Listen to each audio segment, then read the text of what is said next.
Honorable Speaker,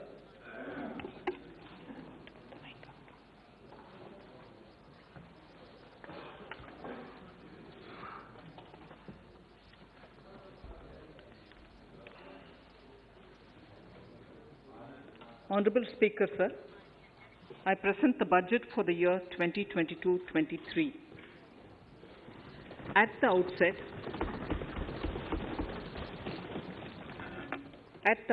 sir, I want to take a moment to express my empathy for those who had to bear adverse health and economic effects of the pandemic. The overall sharp rebound and recovery of the economy is reflective of our country's strong resilience. India's economic growth in the current year is estimated to be 9.2%, highest among all large economies. I recognize we are in the midst of an Omicron wave with high incidence but milder symptoms. Further, the speed and coverage of our vaccination campaign has helped greatly.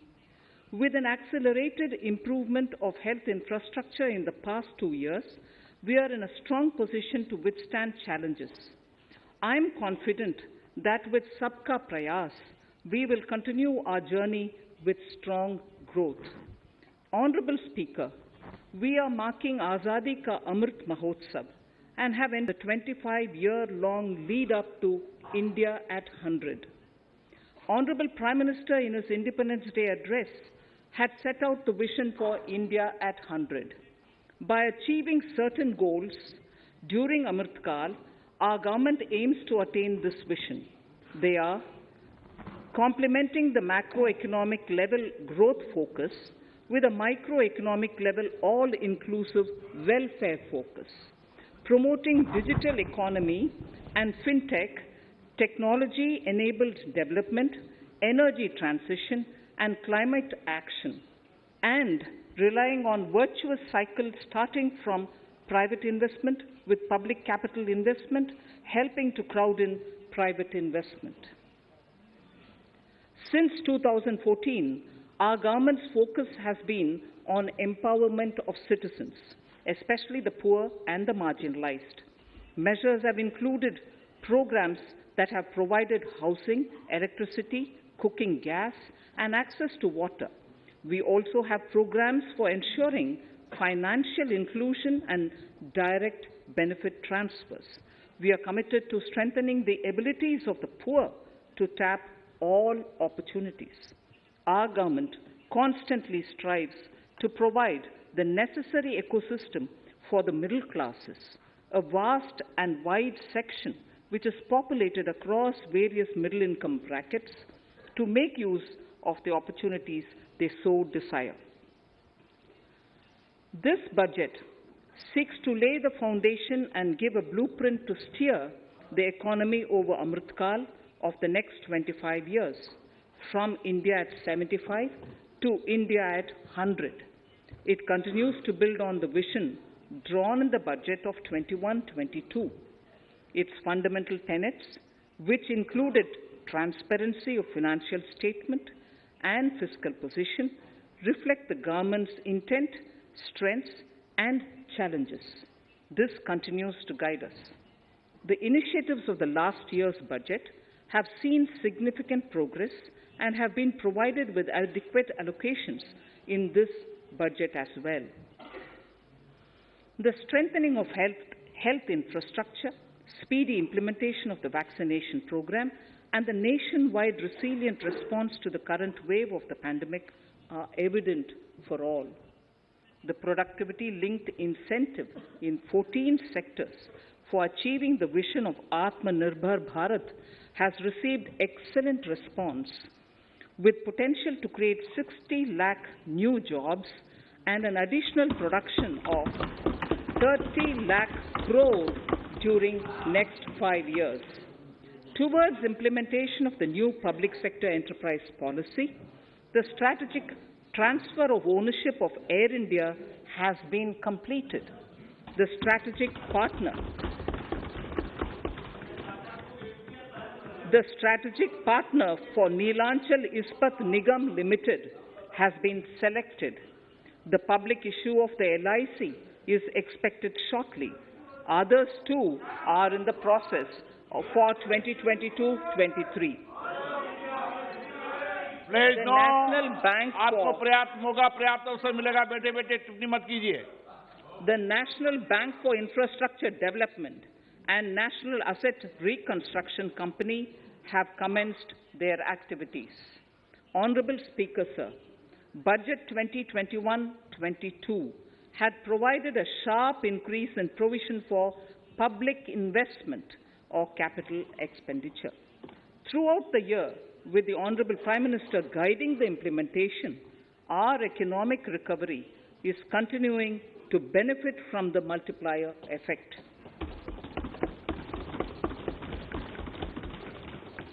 This budget continues to provide impetus for growth. It lays a parallel track of 1. A blueprint for the Amrit Kal, which is futuristic and inclusive. This will directly benefit our youth, women, farmers, the scheduled castes, and the scheduled tribes. And number 2, big public investment. Number 2, big public investment for modern infrastructure, readying for India at 100. This shall be guided by PM Gati Shakti and be benefited by the synergy of multimodal approach. Moving forward on this parallel track, we lay the following 4 priorities: PM Gati Shakti, inclusive development, productivity enhancement and investment, sunrise opportunities, energy transition, and climate action, and 4, financing of investments.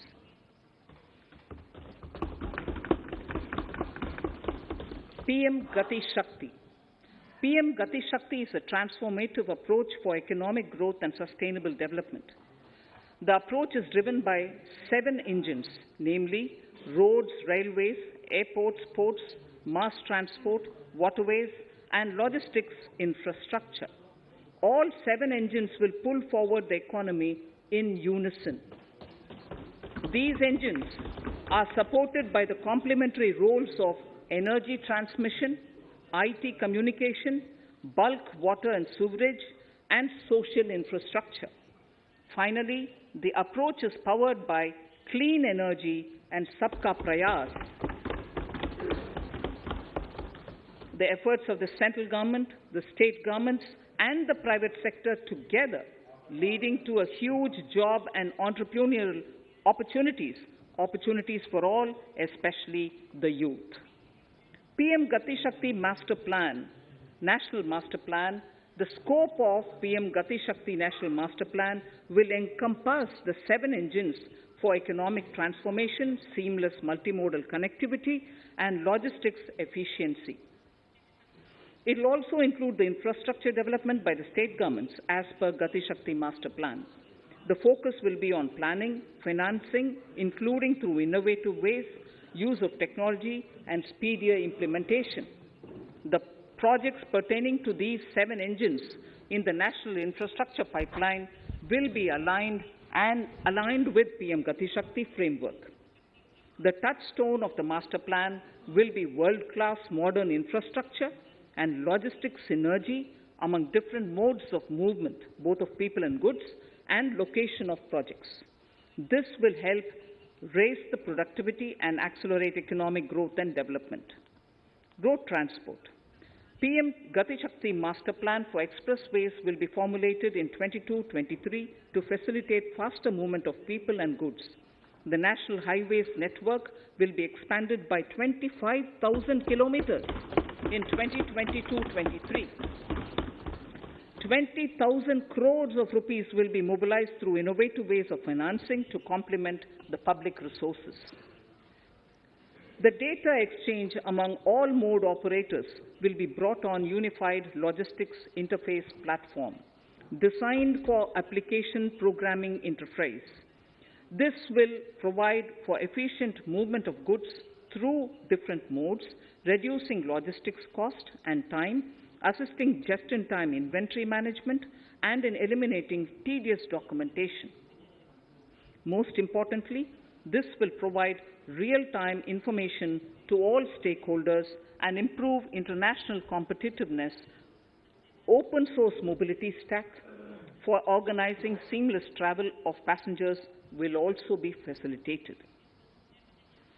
Contracts for implementation of multimodal logistic parks at 4 locations through PPP mode will be awarded in 22-23.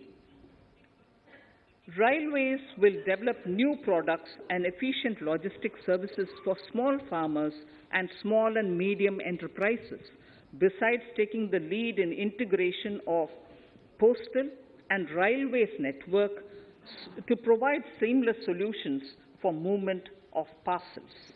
One station, one product concept will be popularized to help local businesses and supply chains. As a part of Atmanirbhar Bharat, 2,000 kilometers of network will be brought under Kavach, the indigenous world-class technology for safety and capacity augmentation in 2022-23. 400 new generation Vande Bharat trains will better energy efficiency and passenger riding experience will be developed and manufactured during the next 3 years. 100 PM Gati Shakti cargo terminals for multimodal logistics facilities will be developed during the next 3 years. Innovative ways of financing and faster implementation will be encouraged for building metro systems of appropriate type at scale. Multimodal connectivity between mass urban transport and railway stations will be facilitated on priority. Design of metro systems, including civil structures, will be reoriented and standardized for Indian conditions and needs. Parvat Mala, as a preferred ecologically sustainable alternative to conventional roads in difficult hilly areas, National Ropeways Development Program will be taken up on PPP mode. The aim is to improve connectivity and convenience for commuters, besides promoting tourism. This may also cover congested urban areas where conventional mass transit system is not feasible. Contracts for 8 such ropeway projects for a length of 60 kilometers will be awarded in 22-23.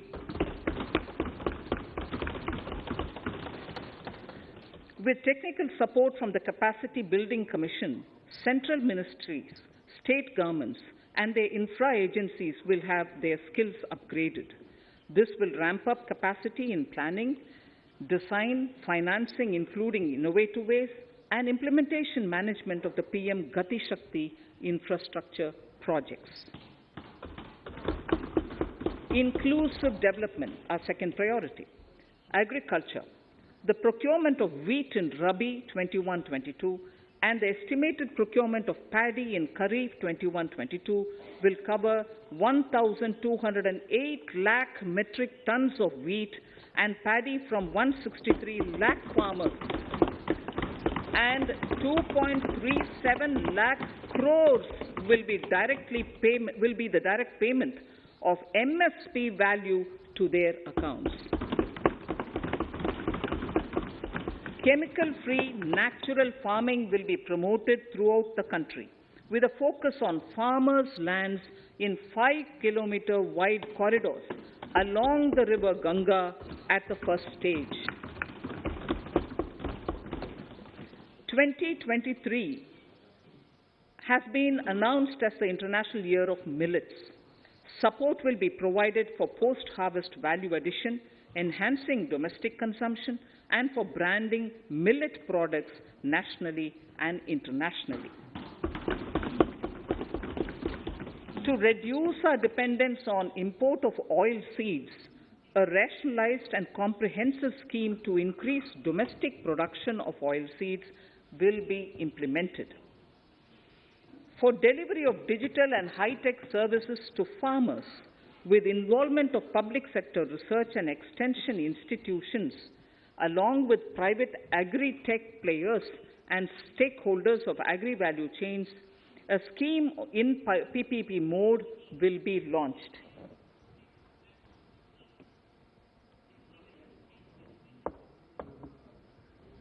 Use of Kisan drones will be promoted for crop assessment, digitization of land records, spraying of insecticides and nutrients.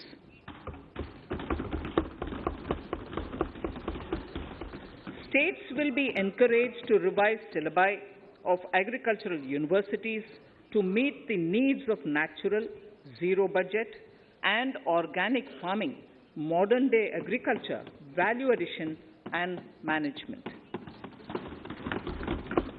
A fund with blended capital raised under the co-investment model will be facilitated through the NABARD.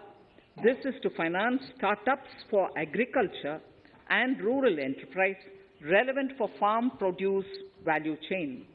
The activities of these startups will include inter alia, support for FPOs, machinery for farmers on rental basis at farm level, and technology including IT-based support. The implementation of the Ken-Betwa link project at an estimated cost of 44,605 crores will be taken up. This is aimed at providing irrigation benefits to 9.0 lakh hectare of farmers' lands, drinking water supply to 62 lakh people, 103 megawatt of hydro, 27 megawatt of solar power, allocations of 4,300 crores of rupees in the RE 21-22 and 1,400 crores of rupees in 22-23 have been made for this project. Honorable Speaker, sir, draft DPRs for 5 river links, namely Daman-Ganga Pinjal, Par-Tapi Narmada, Godavari Krishna, Krishna Pennar, and Pennar Kaveri have been finalized. Once a consensus is reached among the beneficiary states, the Centre will provide support for their implementation. For farmers to adopt suitable varieties of fruits and vegetables and to use appropriate production and harvesting techniques, our government will provide a comprehensive package with participation of state governments. MSMEs, Udyam, eShram, NCS and ASEEM portals will be interlinked. Their scope will be widened. They will now perform as portals with live organic databases, providing G2C, B2C, and B2B services. These services will relate to credit facilitation, skilling, and recruitment with an aim to further formalize the economy and enhance entrepreneurial opportunities for all. Emergency Credit Line Guarantee Scheme has provided the much-needed additional credit to more than 130 lakh MSMEs. This has helped them mitigate the adverse impact of the pandemic. The hospitality and related services, especially those by micro and small enterprises, are yet to regain their pre-pandemic level of business. Considering these aspects, the ECLGS will be extended up to March 2023, and its guarantee cover will be expanded by 50,000 crores of rupees to total cover of 5 lakh crores.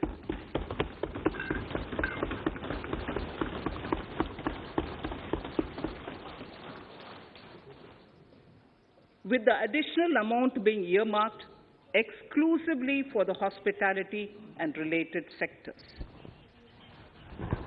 Credit Guarantee Trust for Micro and Small Enterprises, CGT-MSE, scheme will be revamped with required infusion of funds.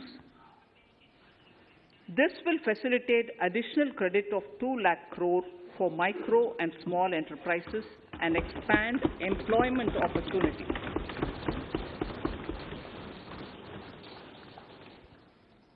Raising and Accelerating MSME Performance, RAMP, program with outlay of 6,000 crore over 5 years will be rolled out.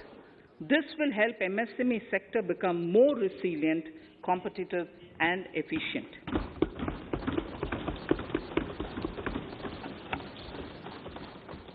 Skilling programs and partnership with the industry will be reoriented to promote continuous skilling avenues, sustainability and employability.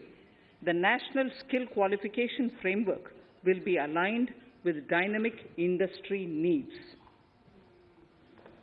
Digital ecosystem for skilling and livelihood, the Desh Stack e-portal, will be launched. This aims to empower citizens to skill, reskill or upskill through online training. It will also provide API-based trusted skill credentials, payment and discovery layers to find relevant jobs and entrepreneurial opportunities. Startups will be promoted to facilitate Drone Shakti through varied applications and for drone as a service.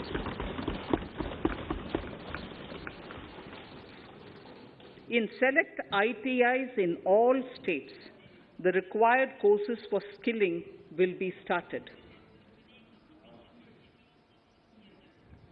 Due to the pandemic-induced closure of schools, our children, particularly in the rural areas and those from scheduled castes and scheduled tribes and other weaker sections, have lost almost 2 years of formal education.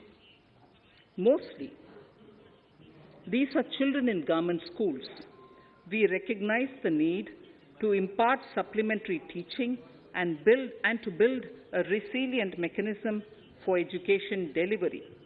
For this purpose, One Class, One TV channel program of PM E-Vidya will be expanded from 12 to 200 TV channels.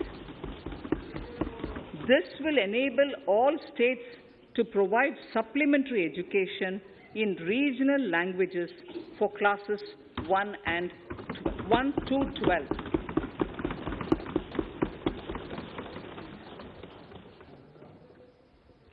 High-quality e-content in all spoken languages will be developed for delivery via internet, mobile phones, TV, and through radio and digital teachers. A competitive mechanism for development of quality e-content by the teachers will be set up to empower and equip them with digital tools of teaching and facilitate better learning outcomes. A digital university will be established to provide access to students across the country for world-class quality universal education with personalized learning experience at their doorsteps. This will be made available in different Indian languages and ICT formats. The university will be built on a networked hub and spoke model, with the hub building cutting-edge ICT expertise.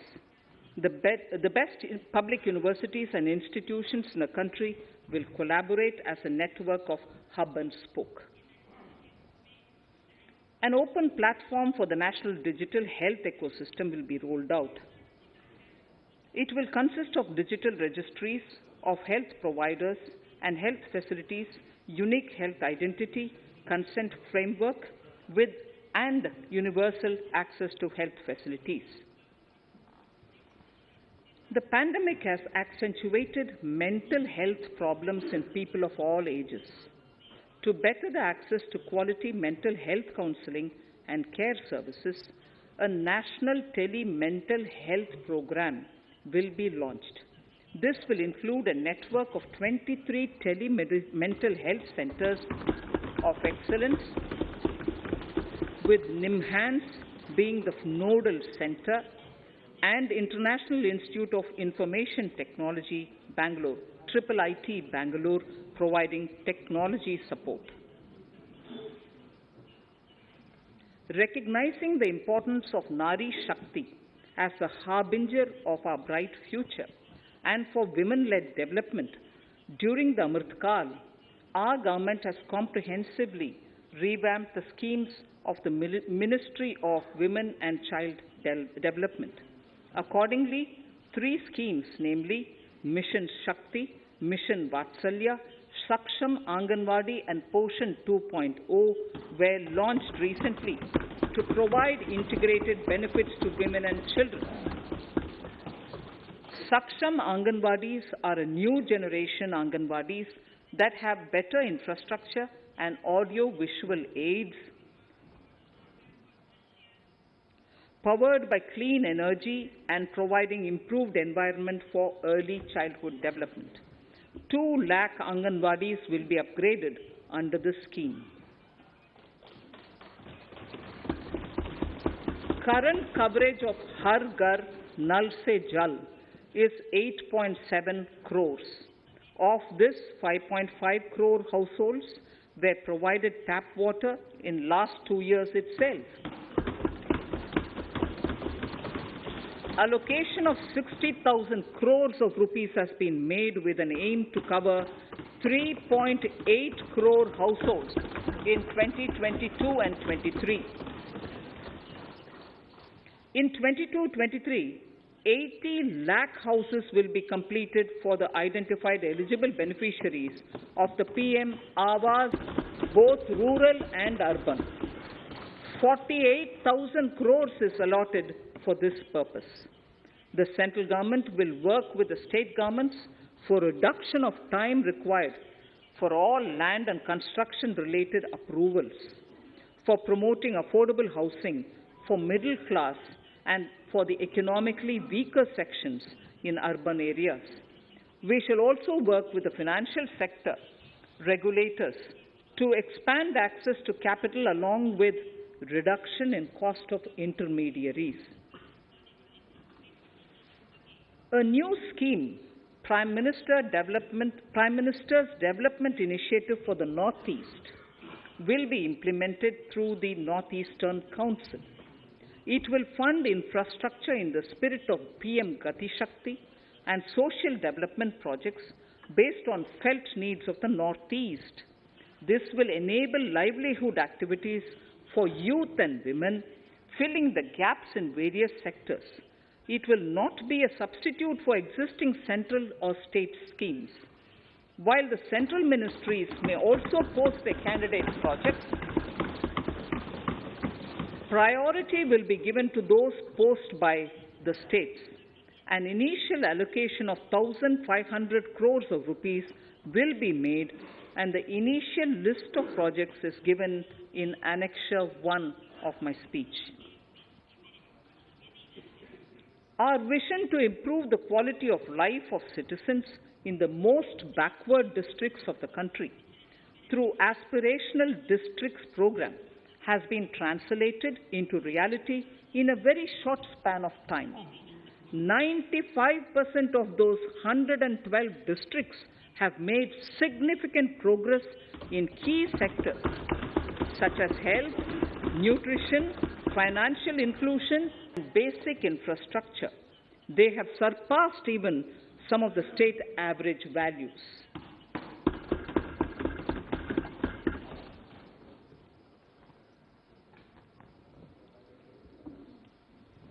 However, in those districts, some blocks continue to lag.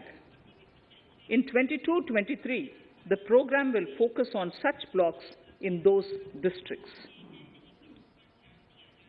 Border villages with sparse population, limited connectivity, and infrastructure often get left out from the development gains.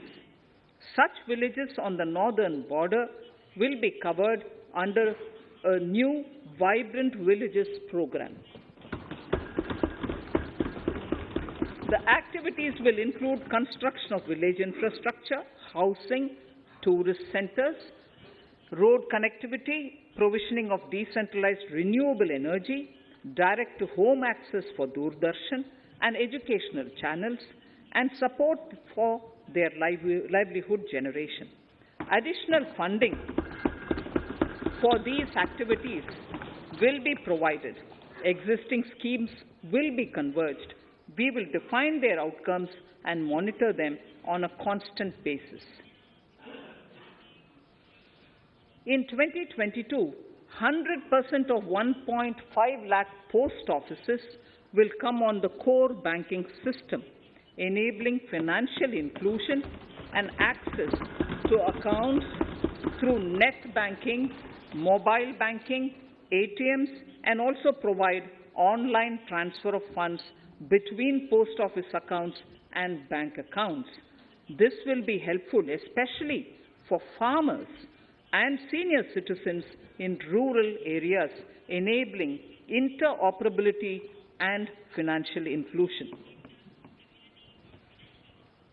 Honorable Speaker, sir, in recent years, digital banking, digital payments, and fintech innovations have grown at a rapid pace in the country.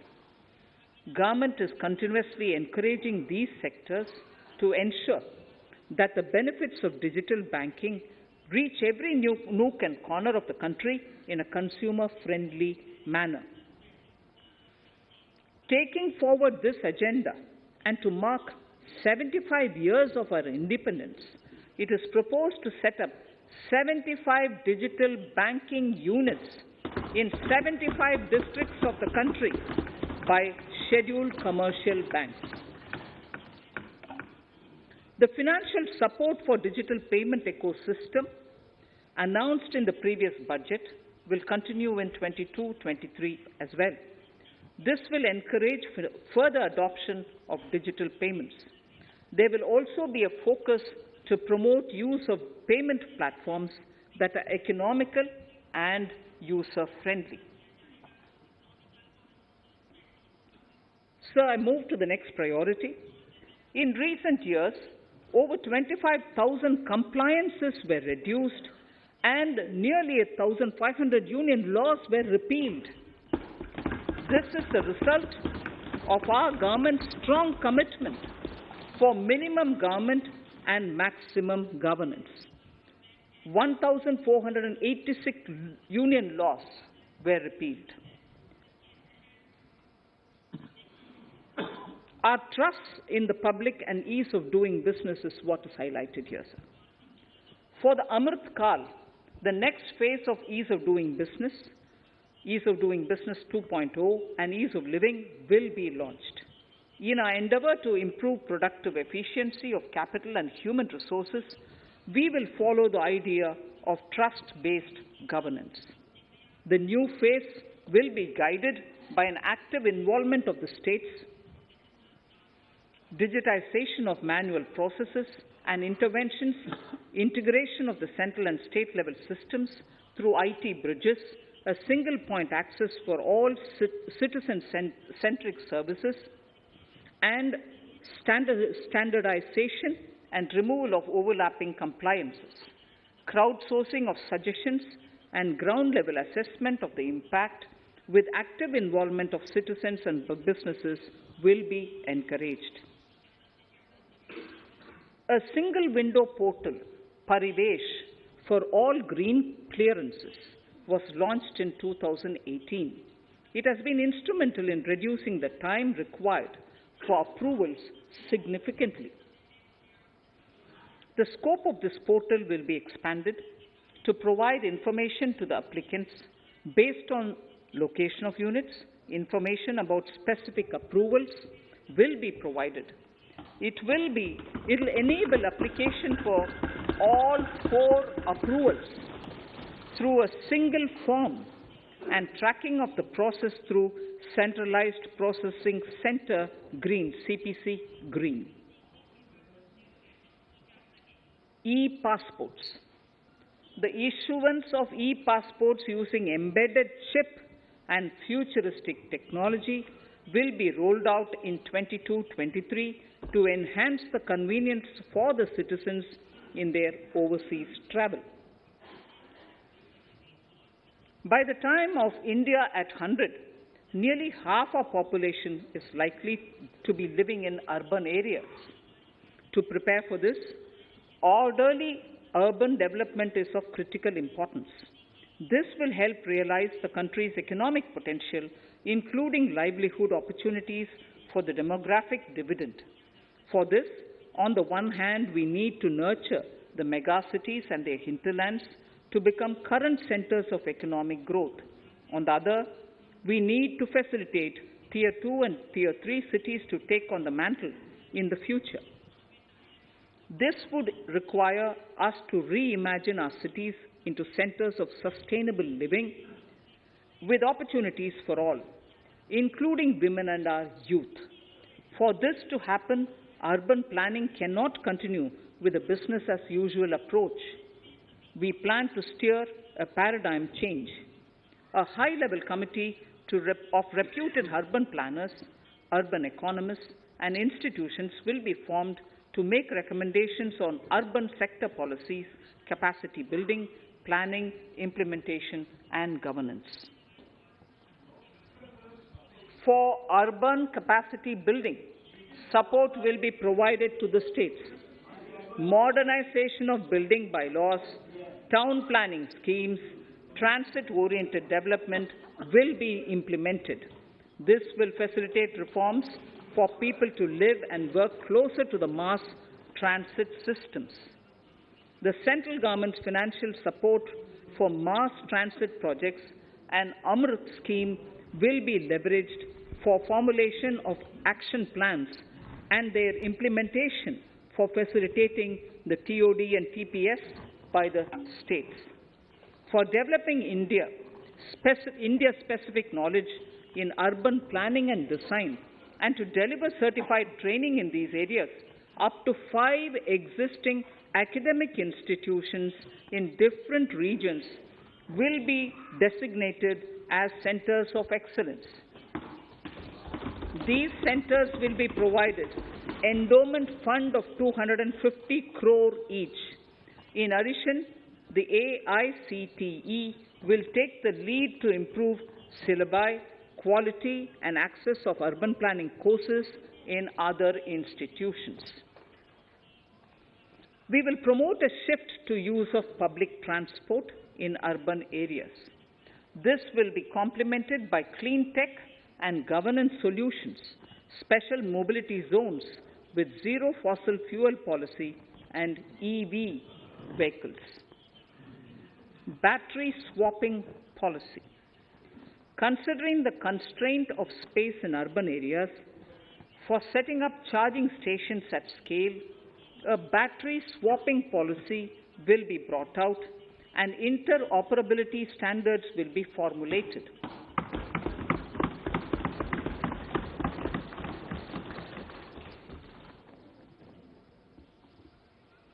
The private sector will be encouraged to develop sustainable and innovative business models for battery or energy as a service. This will improve efficiency in the EV ecosystem. Efficient use of land resources is a strong imperative. States will be encouraged to adopt unique land parcel identification number to facilitate IT-based management of records. The facility for transliteration of land records across any of the Schedule 8 languages will also be rolled out. The adoption of linkage with National Generic Document Registration System, NGDRS, with the One Nation, One Registration software will be promoted as an option for uniform process of registration and anywhere registration of deeds and documents. Necessary amendments in the code IBC will be carried out to enhance the efficiency of the resolution process and facilitate cross-border insolvency resolution. Accelerated corporate exit. Several IT-based systems have been established for accelerated registration of new companies.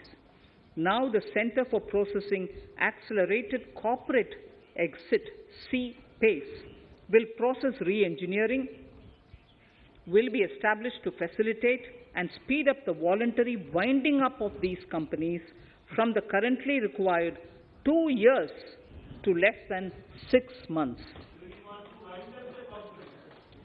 Government procurement. Government rules have recently been modernized for the needs of Amrit Kal.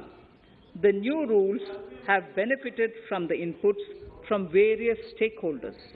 The modernized rules allow use of transparent quality criteria besides cost and evaluation of complex tenders. Provisions have been made for payment of 75% of running bills mandatorily within 10 days and for encouraging settlements of disputes through conciliation. As a further step to enhance transparency and to reduce delays in payments, a completely paperless, end-to-end online e-bill system will be launched for use by all central ministries for their procurements.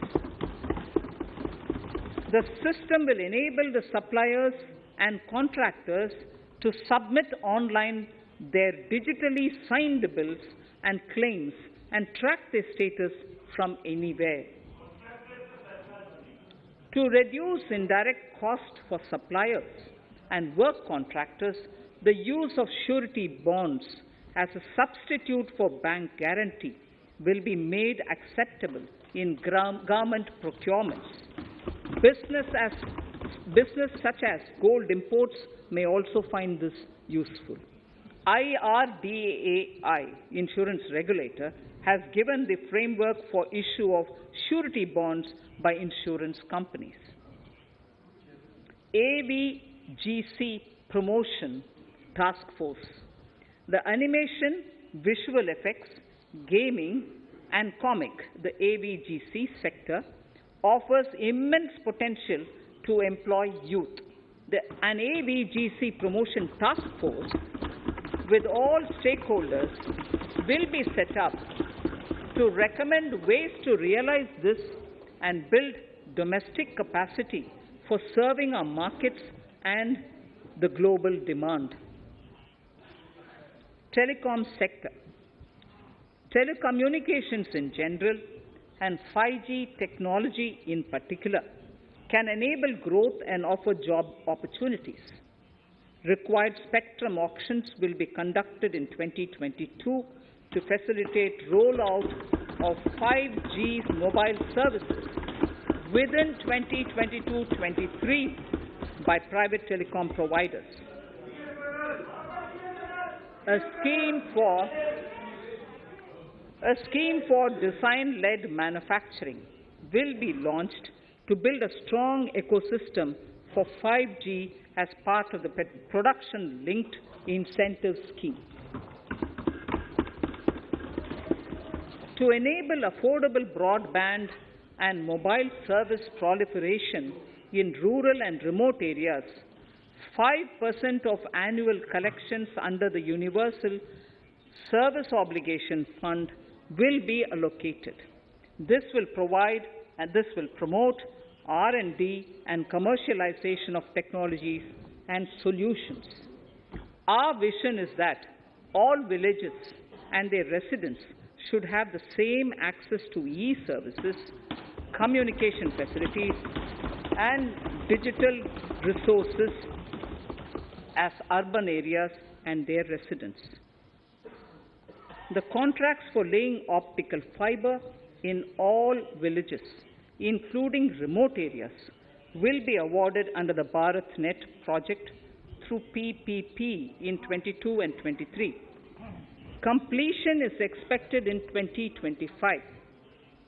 Measures will be taken to enable better and more efficient use of the optical fiber. Export promotion.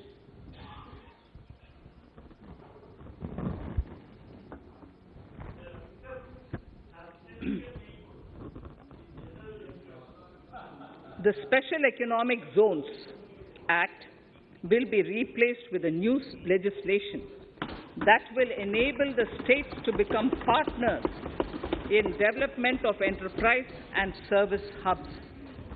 This will cover all large existing and new industrial enclaves to optimally utilize available infrastructure and enhance competitiveness of exports.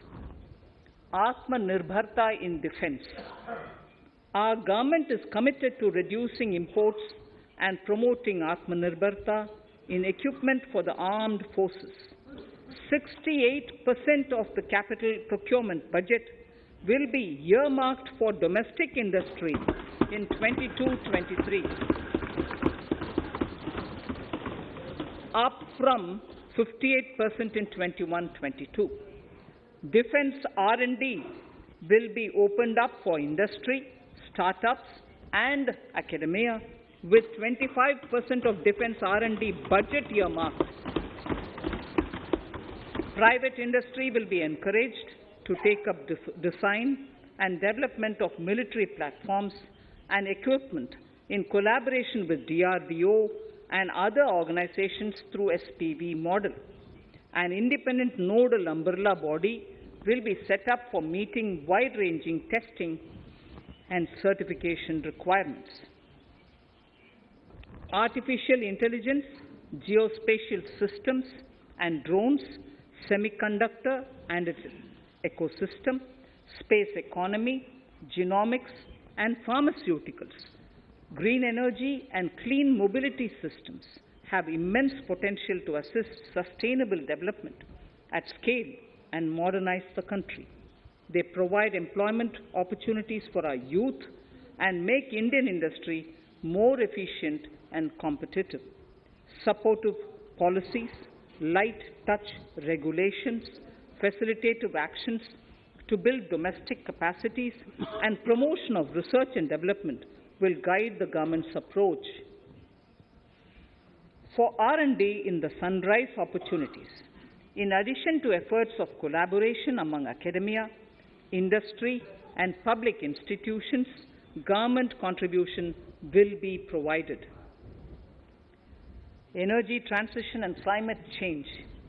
The risks of climate change are the strongest negative externalities that affect India and other countries.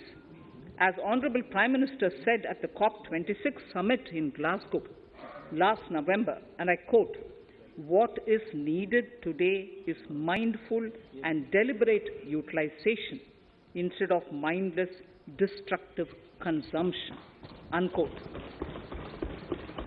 The low-carbon development strategy, as enunciated in the Panchamrit that he announced is an important reflection of our government's strong commitment towards sustainable development. The strategy opens up huge employment opportunities and will take the country on a sustainable development path. This budget proposes several near-term and long-term actions accordingly. Solar power. To facilitate domestic manufacturing for the ambitious goal of 280 gigawatts of installed solar capacity by 2030, an additional allocation of 19,500 crores for PLI, production-linked incentive, for manufacturing of high-efficiency modules with priority to fully integrate manufacturing units from polysilicon to solar PV modules will be made. Honorable Speaker, sir, the circular economy transition is expected to help in productivity enhancement as well as creating large opportunities for new businesses and jobs. The action plans for 10 sectors such as electronic waste, end-of-life vehicles, used oil waste, toxic and hazardous industrial waste are already ready. The focus will now be on addressing important cross-cutting issues of infrastructure, reverse logistics, technology upgradation, and integration with informal sector. This